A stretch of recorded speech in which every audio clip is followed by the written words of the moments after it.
تاریخ کا جہاز. اب پاکستان کو بنے اور ہندوستان کو آزاد ہوئے 50 برس ہو رہے تھے.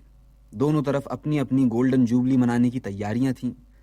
تاریخ کی اس گھڑی کو، ان روزوں کو جن پر 50 برسوں کی گرد پڑ چکی تھی، پھر سے کوریدا جا رہا تھا.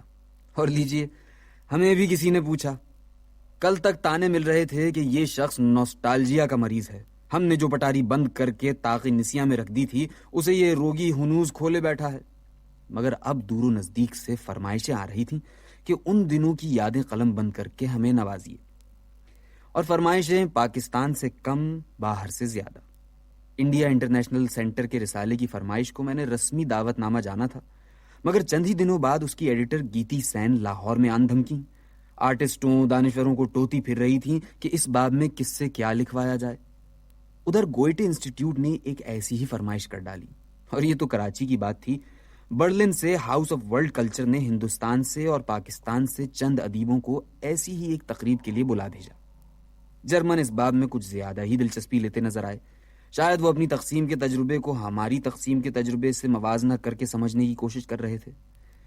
اسی گہما گہمی میں پی ٹی وی کے ایک انٹرویو میں انٹرویو لینے والے نے، شاید یہ نعیم بخاری تھے، مجھ سے ایک سوال کر ڈالا. انتظار صاحب، آپ نے کس تصور کے تحت ہجرت کی تھی؟ الفاظ یہ نہ ہوں، خلاصہ اس کا یہی تھا.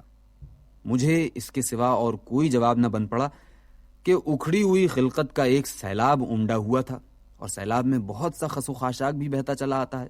تو بس ایسے ہی یہ تنکا بھی بہہ کر یہاں چلا آیا. ٹی وی اور اخباروں کے انٹرویوز میں جو سوال کیے جاتے ہیں، ان کے سلسلے میں زیادہ تردد تو نہیں ہونا چاہیے. مگر ہوا یہ کہ اس کے بعد میں نے دیکھا کہ کچھ اسی سے ملتے جلتے سوال ادھر سے آنے والے بعض نامور ادیبوں، دانشوروں سے کیے گئے، اور انہوں نے بڑے ٹھکانے سے اپنی ہجرت کی توجیح کی. بتایا کہ طالب علمی کے زمانے میں انہوں نے کس سرگرمی سے تحریک پاکستان کے جلسوں میں حصہ لیا تھا، کس جوش و خروش سے نعرے لگائے تھے، مسلم اسٹوڈنٹس فیڈریشن کے ساتھ مل کر کس طرح تحریک کے لیے کام کیا تھا، اور پھر جب پاکستان بن گیا تو اس نوزائیدہ مملکت کی خدمت کے جذبے نے کیسے انہیں اکسایا، اور وہ گھر بار چھوڑ کر کس حال میں یہاں پہنچے. ہجرت کی ان توجیحات کو سن کر اس سوال نے مجھے پھر سے آن گھیرا. میں نے سوچا کہ ہجرت کی ایسی ہی معقول توجیح میرے پاس بھی ہونی چاہیے. تب میں نے بیتے دنوں کو یاد کیا، میرٹھ والے دنوں کو. مگر نہ کسی اسٹوڈنٹس یونین میں اپنی شرکت کی یاد آئی، نہ کسی سیاسی پارٹی کے جلسے جلوس کی ایسی یاد آئی کہ اس میں شامل ہو کر نعرہ لگایا ہو، یا کم از کم تماشائی کی حیثیت ہی سے 4 قدم ساتھ چلا ہوں. جب شام پڑے میں گھنٹہ گھر سے گزر کر اپنے ٹھکانے کی طرف جاتا تو درمیان میں ٹاؤن ہال پڑتا تھا. کانگریس مسلم لیگ دونوں کے جلسے اسی کے میدان میں ہوا کرتے تھے.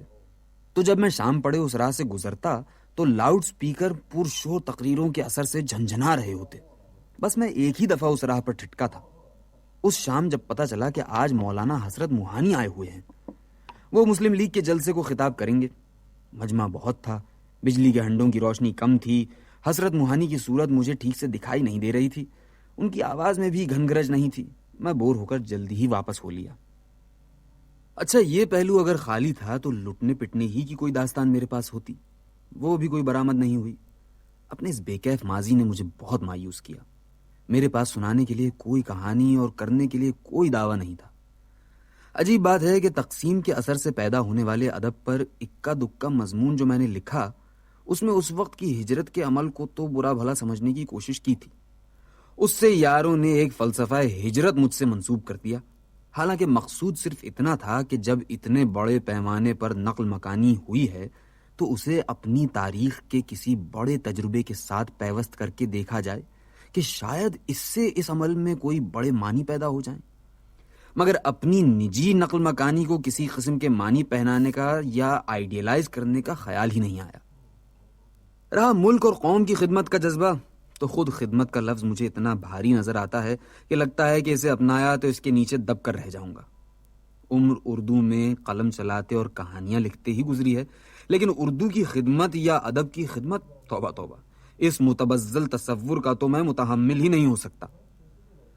تو مجھے کیا پتا تھا کہ پاکستان میں 50 برس گزارنے کے بعد مجھ سے سوال کیا جائے گا کہ تم نے کیا سوچ کر اس مبارک سرزمین پر قدم رکھا تھا، اور میرے پاس اس سوال کا کوئی معقول جواب نہیں ہوگا. میں اپنا بہت دھیان دوڑاتا ہوں تو بس اتنا ہی دھیان میں آتا ہے کہ مسافروں سے اٹا